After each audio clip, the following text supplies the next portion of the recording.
My name is Evan Hill from All Seasons Exteriors here at 141 East 5th Avenue in Longmont, Colorado, February 2023. Doing a roof inspection. One of the first things I noticed from the ground before I even hopped up on the roof is the type of shingle you have. This is what's called a 3-tab asphalt shingle. Why it's called a 3-tab is it takes 1, 2, 3 of these tabs right here to make up a complete shingle. Problem with these is they're older style shingle. 25 years ago, they were kind of what everybody used, but they only carry a 60 mile per hour wind rating. So windstorms and obviously wear and tear combined with windstorms in Colorado, a lot of these get damaged, and I don't really see anybody putting new roofs on with these types of shingles. The rest of your neighbors have what's called a laminate shingle. That would be kind of like the stronger and more durable, up to about 130 mile per hour wind rating. That would be kind of what we install nowadays. As I looked across the roof, obviously found, because it is an older roof, I'd say 15 to 20 years old, maybe more, a lot of wear and tear. I've marked up here with just some chalk.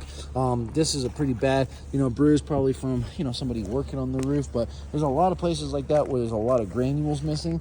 That granular loss is a problem because the granules are the top layer of protection for your roof, and what happens is over time, when they start to lose a lot of granules because they get a lot of sun exposure, then the wind starts to do damage. And that's why I've marked these shingles right here in sidewalk chalk. As you see, they have this line across them right here. That means they've been kind of pulled up because the seal has kind of failed over time, and they've kind of just basically torn at that little area right there. And these, I wouldn't be surprised if they'd be falling off your roof within the next couple of months.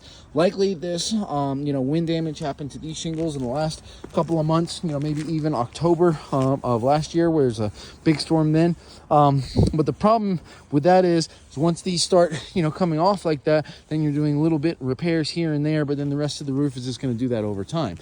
Good news is that Longmont, if you were to file an insurance claim, has a building code that if you need over 100 square foot of repairs done to the roof, then building code states you have to replace the entire roof. So this, plus some further issues that I found on the front slope of the roof, definitely qualifies for an insurance claim and definitely qualifies for a full roof replacement. But right here, I'll kind of end on this, is also a fair amount, and they're on the back slope as well, hail damage. And what I mean by that is you've got some really large bruises, some deep things that have exposed the fiberglass, the second layer of the shingles. Why I know they're hail is because they're in a circular fashion and they remove the granules. What an insurance company looks for is basically about 8 to 10 of these in a 100 square foot area to justify a full roof replacement. I think I stopped counting at 15.